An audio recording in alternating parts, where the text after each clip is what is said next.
Okay, so I've got my image here that I've set up in Revit, rendered a perspective view, and I've been waiting for that to render in the cloud, so I'm just going to make sure it has finished finally. If it hasn't, I've got another one that I can use anyway. Ah, yeah, finally it's finished. Okay, so I'll download that so that I'm using the latest one. It's not the best perspective I've ever done, but it'll do for now. So I can't open most of my work because this, of course, is Revit 2015 and I've moved on to the later versions. So I'm just going to save that image and then I will, of course, open it with Photoshop. So I've already got Photoshop open and you can see that I've got some different images that I'm going to use. And I've got a perspective there that I can use as well. So I may actually use this one, I think, still, because it is a bit better than the one I've done with Revit. But I just wanted to show you one thing with that one that I've just downloaded.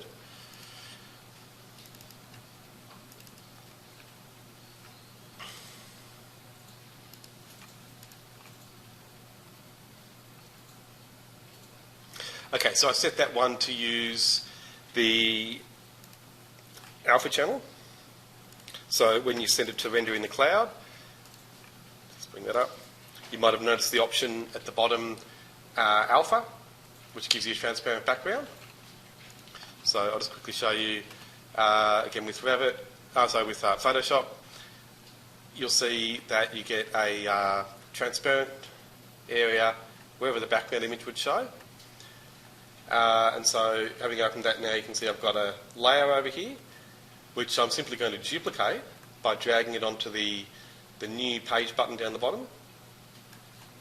So I've got a copy of that layer, got one in the background, which I'm just going to turn off and keep as a backup basically.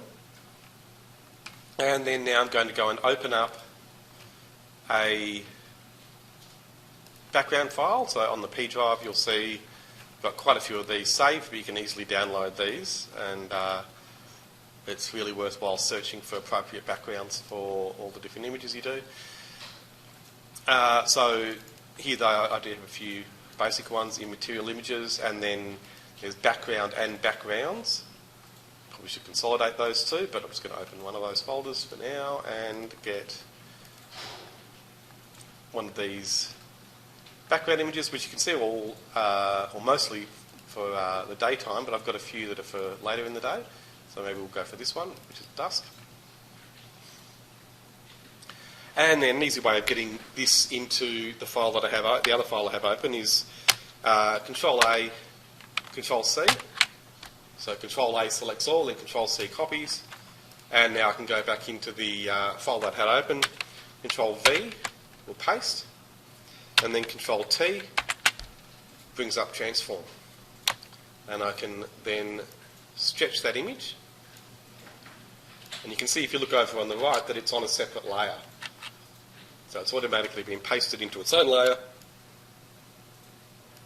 And I've now got that background showing through in that transparent area. So that's what the alpha channel or the alpha option does when you render with the cloud. So it's much easier to adjust that background separately than it is trying to do it in Revit using the different options you have to set a background there using an image. Because obviously once it's rendered, it's harder to control that separately. So by having it on its own layer, just double click there to finish the transform, and now I can go to the image menu and then adjustments, and I'll just start with a simple one, brightness contrast, and we can make that brighter or darker to suit the scene. And it's much more intuitive, you get instant feedback of course as well. So that's a better way of doing your backgrounds than if you again do them in the render. So you see, you'll see in the other image that I've got, sorry, I'm just going to have to go to it here. This one doesn't have a transparent background, and so if you've got one where you've forgotten to use that alpha option. It's fairly easy to cut that out. So I'm going to just click and drag to, again, make a new layer based on the background. So I'm basically dragging that layer onto the new button again to copy it. And that's always good practice because you often will need to scrap your changes and go back to the original render. So it's nice to have that there in the background. But you won't want to see it, so I generally turn that off. And then, so I want to cut these areas out. So an easy way would be to select using the magic wand. And if you hold down Shift, you can select multiple, and it wouldn't take long then to just select those areas. Oops, select one too many, so I'll just undo that. And just get those other areas of glass.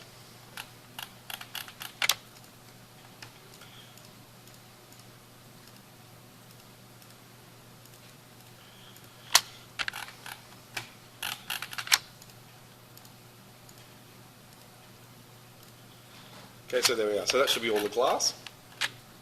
And so now I'm just going to press delete on the keyboard. Except, sorry, I'll undo that. I missed a step. I'm on the background layer. I'm going to go to the background copy layer and then press delete. That's better. So you can see then that it's cleared everything in those areas. Zooming in, you can see it's still got the glazing bars there. And then I can do the same as before. So I can get the background image again, which should still be on the clipboard, so I can try just using Control-V. There we are, that's pasted in. And again, the same as before, Control-T. I can stretch that.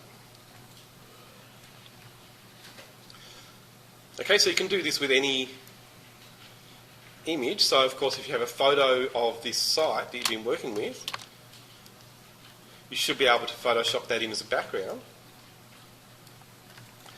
And I'm going to show you another technique that you can use if you want to use it as a foreground as well. So you can see there again sky working fairly well as a background.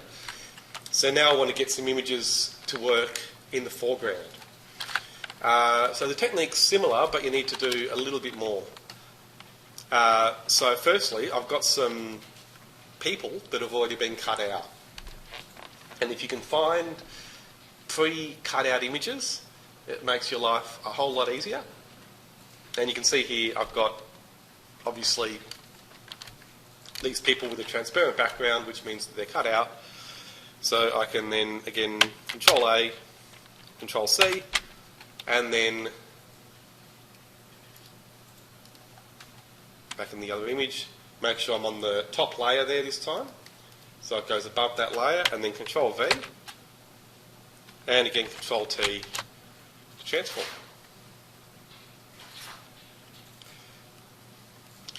Now, do you know how to work out where the people should be? Or where the different parts should be? So, do you know, well, when you're drawing a perspective, for example, where do the eyes go? You must have done some hand drawing of perspectives. Exactly, the horizon line. It's often called the eye line because of that. So your horizon line should be basically at eye level if the photo's been taken by someone standing at normal height and pointing the camera parallel with the earth. If the camera's looking down or up, that won't be the case. But if it's a 1-point or a 2-point perspective, in other words, the camera is parallel with the ground, then the eyes should be essentially at the height of the horizon. And so by projecting these lines here, you can see in this perspective, we can see that the horizon probably is about here. So maybe they're a little bit too high. But bring them down. Shorter people are going to be lower. Obviously, this child here is much lower than the adult. But a person of average height will have their eyes basically at horizon level. Okay, so we can move that around. And then, again, if it's a cut-out person, you can easily have shadows based on that same cutout. So I'm going to use a really good option in Revit, in Photoshop, which is to right-click on the layer thumbnail and then go to Select Pixels. So that's a quick way of selecting everything in the layer that you've clicked on. Now I'm going to make a new layer, and I'm going to fill it. I'm not going to use the paint bucket or anything. I'm just going to go to the Edit menu and choose Fill and set that to black. Okay, so that's going to be the basis for my shadows. Now Control T will let me transform, so I can stretch to take that down. Now I'm going to have to zoom out a bit here, so I'm going to use Control minus to zoom out. I just want to stretch this right down so that they're below, and I've got to go minus again. So Control minus is all I'm using to zoom out, and take that right down. They probably need to be longer than the original image of those people. So I'm just going to take it right down there. And we're not going to see much of the shadow, so we don't need to be too precise here. And I'm going to maybe just move that up a little bit because they're unfortunately showing their feet at different heights. So I'm going to have to adjust this, but I'll show you how to do that in a moment. So I've got that basically in position. Maybe go a little bit higher.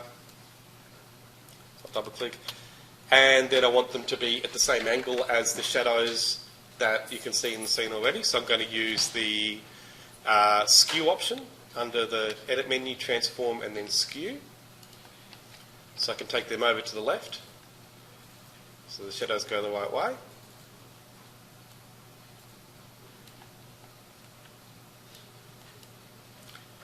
So we may need to do another transform on that. So just go to Free Transform, and I can make that maybe come back a little bit.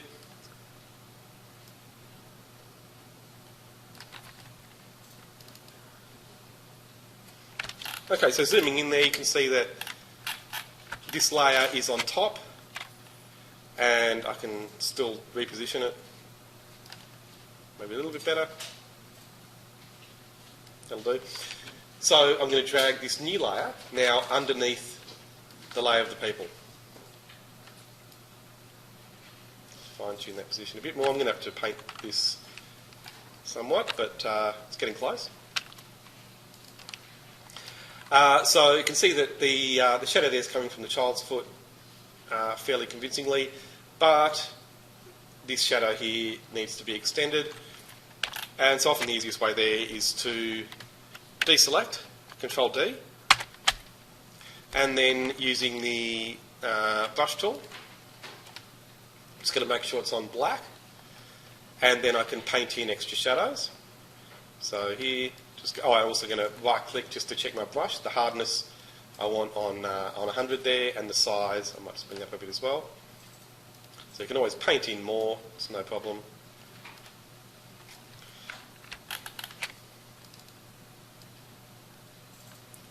And you can of course erase as you need to as well.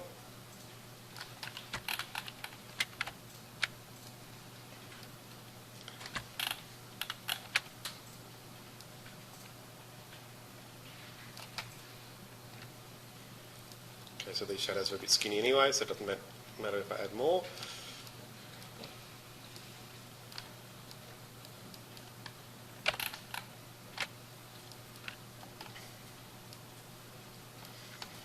And then, in this case, I'm just going to use erase. I'm going to show you another option in a moment. For now, I'll just use the erase tool to take out the parts that I don't want.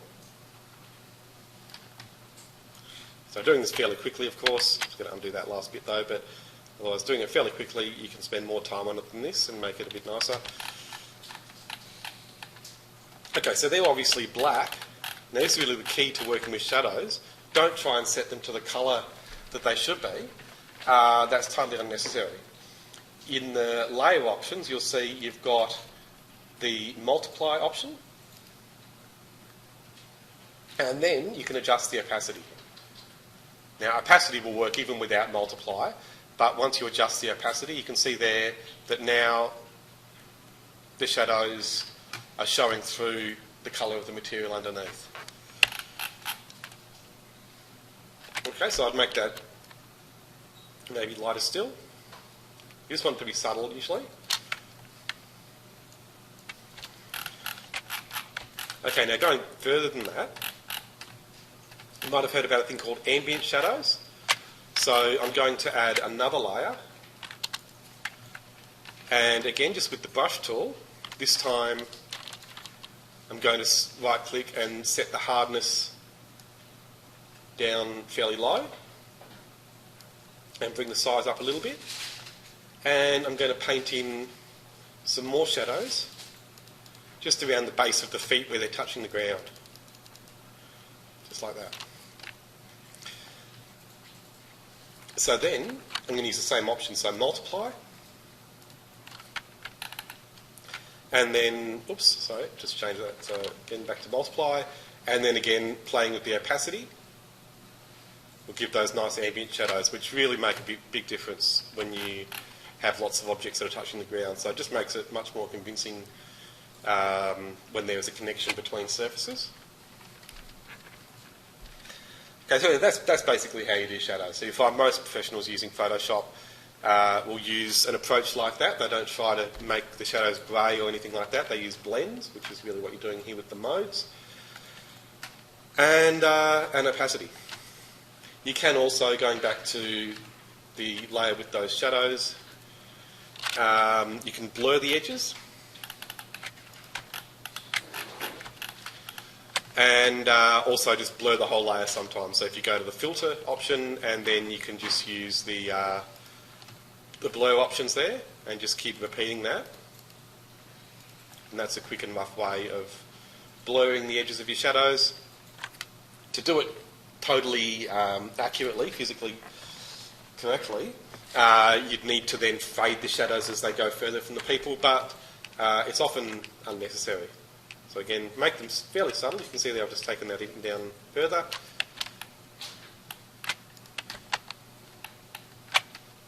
So I'm just going to make sure it's off that. Here we go. So I'm going to zoom back out. And so you can see they're starting to look convincing.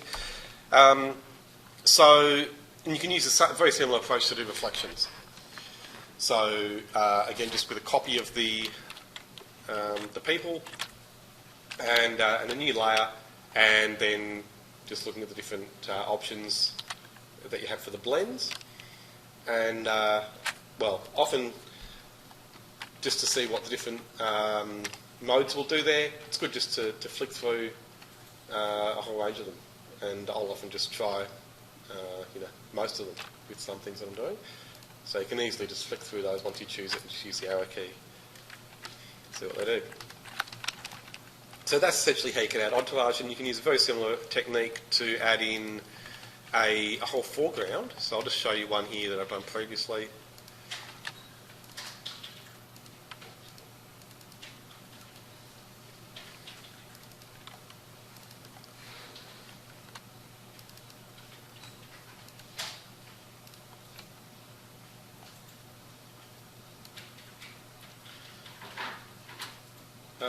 This one actually has a car that I've replaced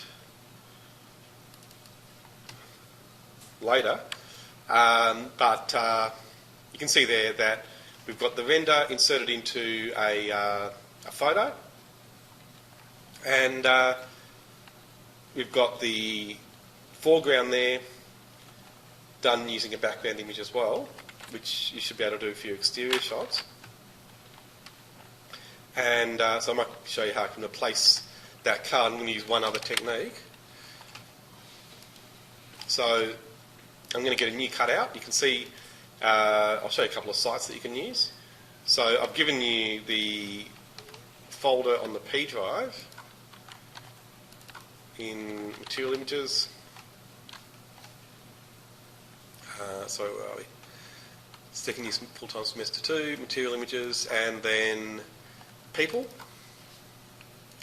And there are quite a few people in there. Some of them are cut out already. Some have opacity maps, which you might find useful as well. Some of them, though, aren't cut out and you need to cut that out yourself.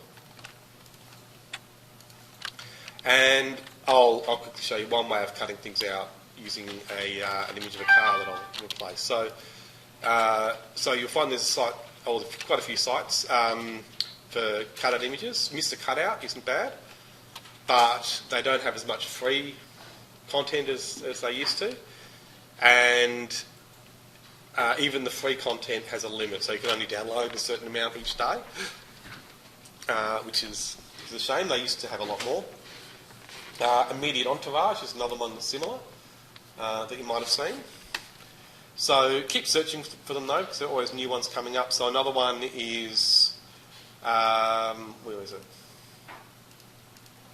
So, just looking for it here, I had it open. Oh yeah, this one.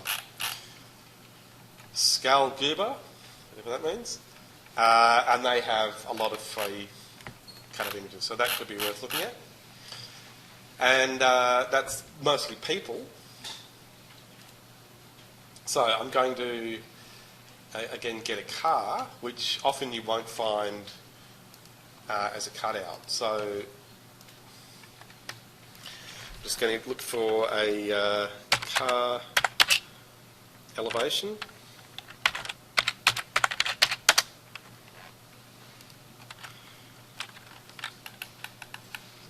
Okay, so there's one that I might use. The resolution maybe isn't high enough, so good option there if you go to search tools is to set the size larger than at least 1024 by 768, but you can even go higher than that. There we are, so that one might do.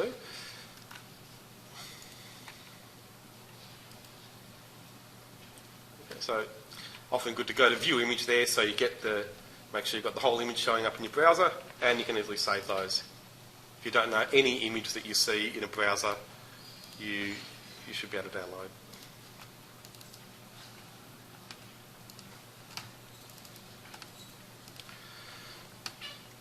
Okay, so I'm going to open that up in Photoshop.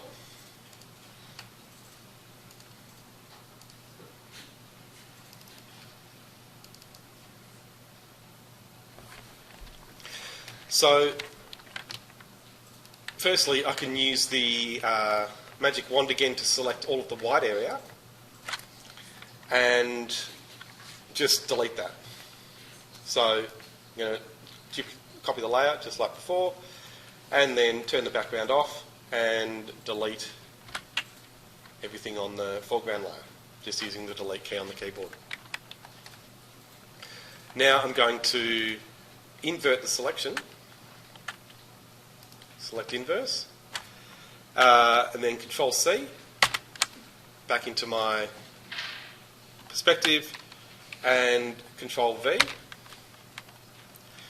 And again, just like before, I'm going to right click on that layer and select pixels. Then I can use the flip option under transform and then flip horizontal. Move that into position, Control T, and then I can scale. Oh, now by the way, I've been holding down Shift when I transform that, just to keep it locked proportions. So here you might need to rotate that as well, which you can also do with the free transform. Okay, so that car looks a bit better. But of course, there's still a bit of work to do to tie that in with the scene properly.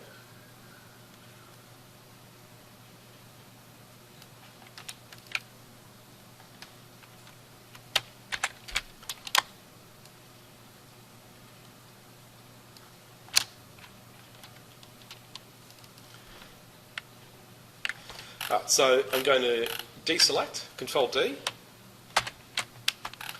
And then you can see we've got the shadows for a start, which aren't bad as a guide,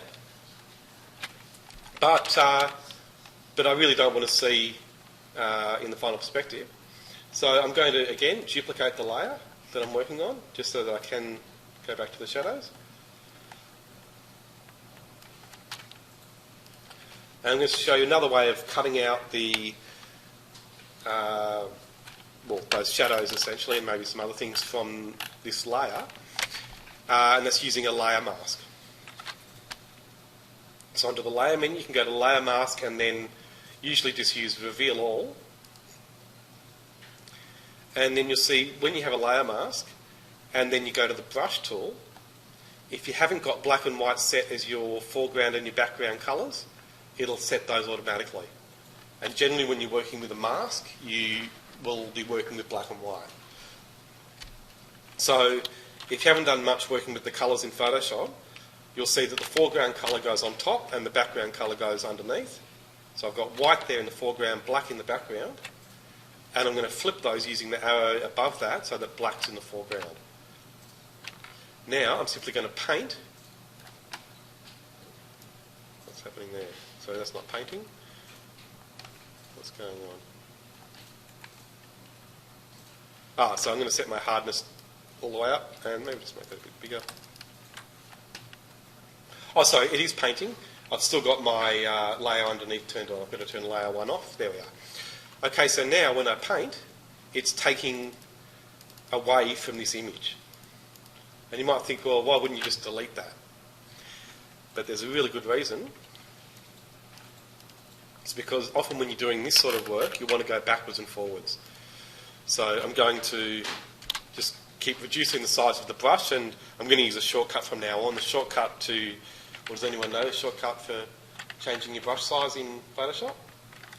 It's a really common one, left and right square brackets. So they reduce and increase your brush size, just the square brackets. Okay, so there you can see I'm painting around. And, okay, so I can do all of this.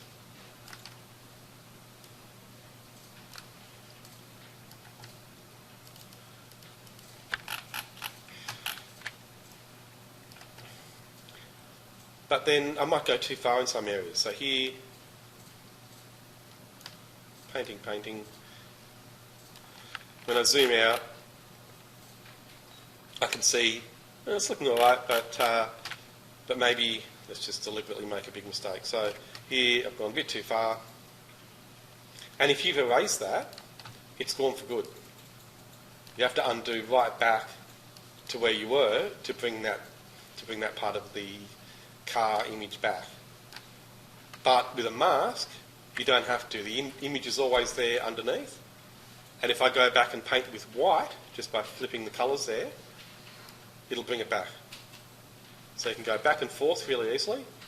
And that's a common way of overlaying things, so you don't lose all of the image the way you do if you erase things. And when you try to get a nice blend on the edge, it's especially going to be important here when I'm doing the edge of the car, because we've got this part here where the lighting's a bit tricky. So painting around there in black and just going close as possible there and zooming in, get it really close. And it's often the edges that are the giveaway when you do lots of overlays. So you can take things further away than you might think as well. You can go really close or even over the image. Right, so you get away with that, even though I've taken part of the car image away, but then you can see at this point it's not right because I've gone and taken away part of the boot. But I don't have to undo everything. Probably take a bit more away anyway. But I don't have to undo anything to bring that back. I can just flip back to painting in white and paint that part back in.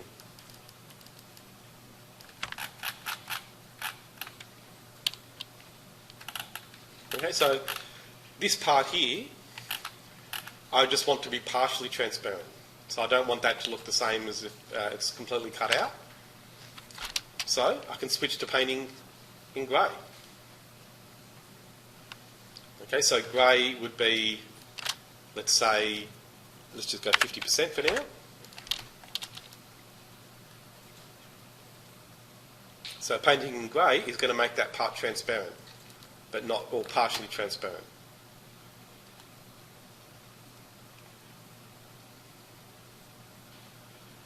Okay, so that way I can get part of the background coming through in a fairly controlled way. So it can take more time than that, but that's essentially how you do it. And masking, again, is one of those standard techniques with Photoshop that most experienced users will know. And, I mean, you have tools in Photoshop that have been there forever. In the main toolbar, you might see below the colours, you actually have a quick mask option, which does something similar. But even though it's called quick mask, I actually find it harder to use than layer masks now, because I'm so used to doing layer masks. So, so the final thing I'll show you there that's really useful when you're working with images like this. You can see now that the car there over the top is basically covering the one underneath, but got a bit of the tyre there showing through. So I can of course move this, and if I go to the move tool, if I move that layer, it doesn't matter if I'm the mask or the base layer, they're linked together. That's what that symbol in between the two swatches there means. So I can move that across, and the mask will go with it. But I'm just going to take it back a little bit because this part now is coming through and I don't want that. Alright, so then also you've got the, again, those two swatches in the layer panel. So I can go to the base layer now. If I want to adjust that image,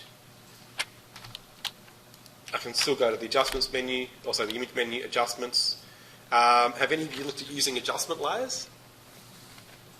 So quite often you'll see that if you look at the panel over here, it's got these adjustments.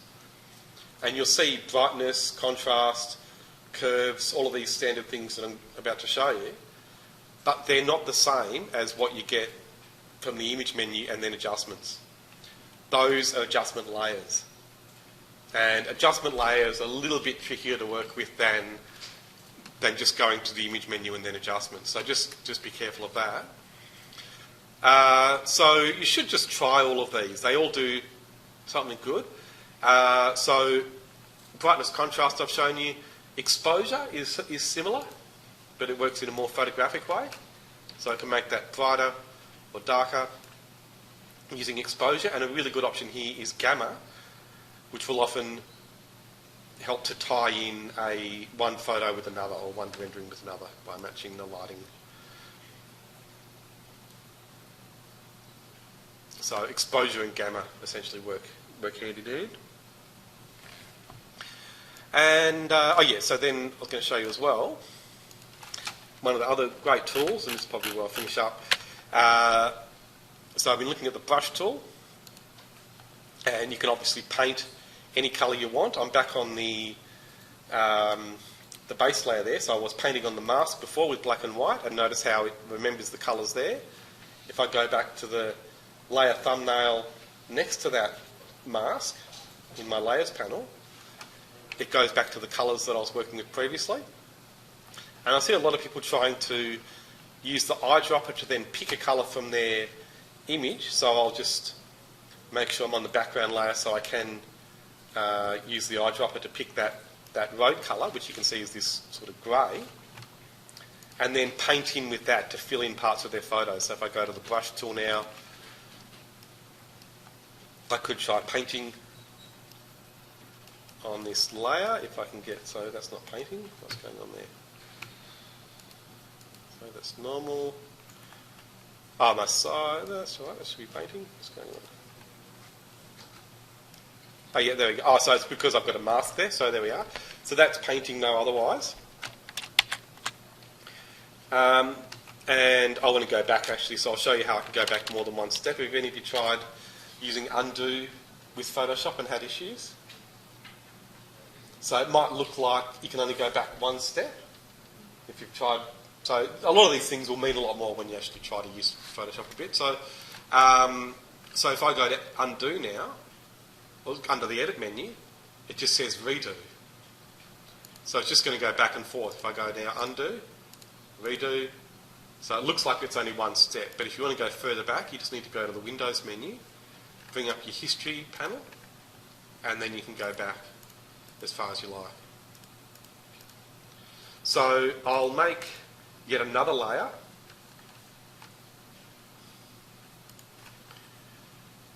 And, oh, sorry, not by doing that, sorry. I'll copy the background, just make it easier.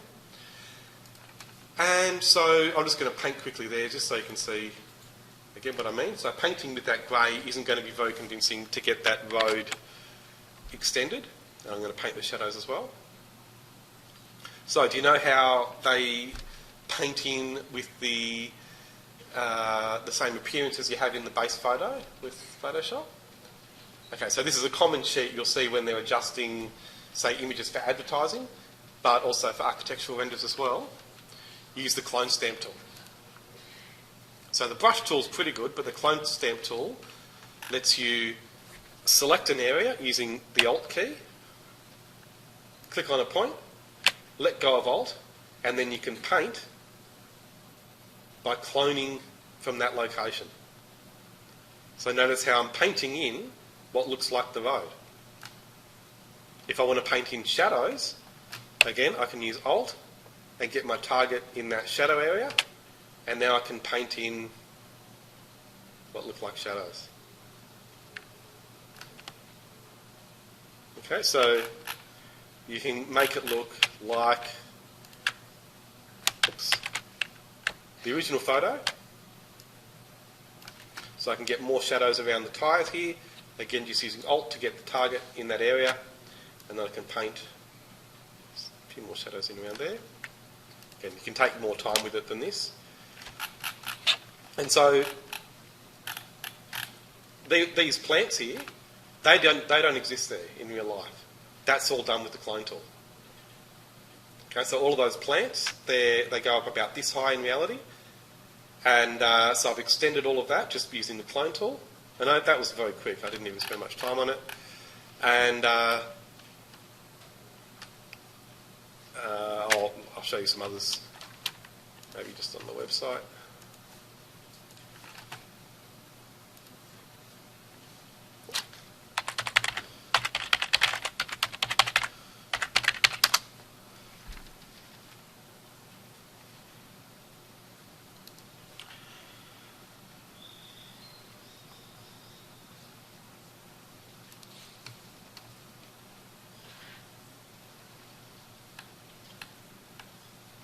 Okay, so this was done the same way. So the hedge there doesn't exist like that in reality. That was mostly done with the clone tool. And it will look exactly like a photo. You can see there, so that's the same image I showed you but with a different car, done a little bit more accurately. And so I'll have some others here where I've done the clone tool, I'm sure. Oh no, I've taken them down. Oh yeah, here we go. So I did some of those trees there with the clone tool as well.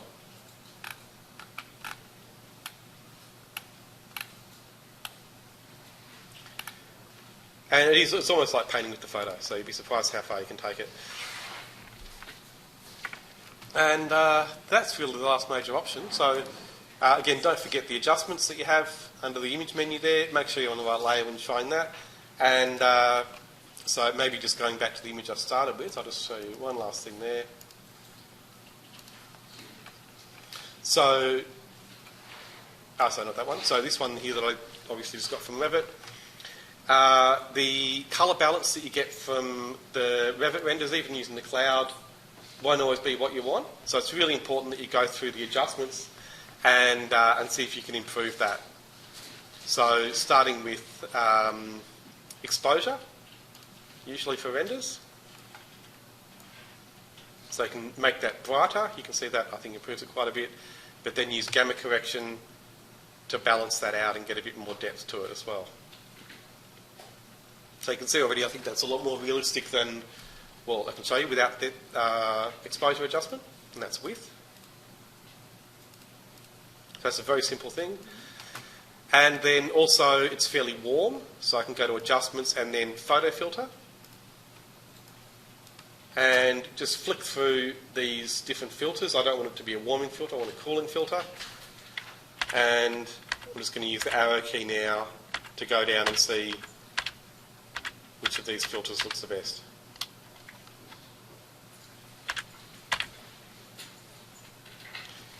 Okay, so they make a huge difference. Again, turning the preview option off, you can see there the difference it makes to the colours.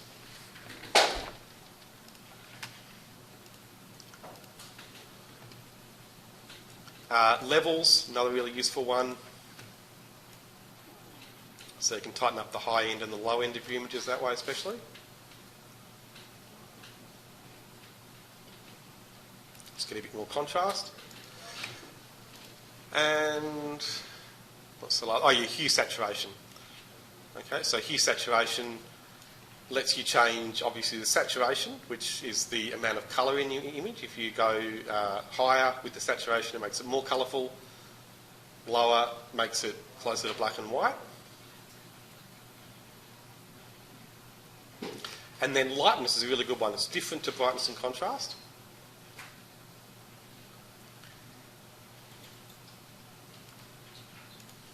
Okay, so you can just make things much more punchy. And so those adjustment options should help you a lot with your renders, rather than just accepting the way that the renders come out straight from the cloud. Makes a huge difference. So you can see already that I think is a much higher quality image than the way it started with the cloud. So it was on one of these tabs here. There we are. Okay, so that's the original, and that's just with a few simple adjustments.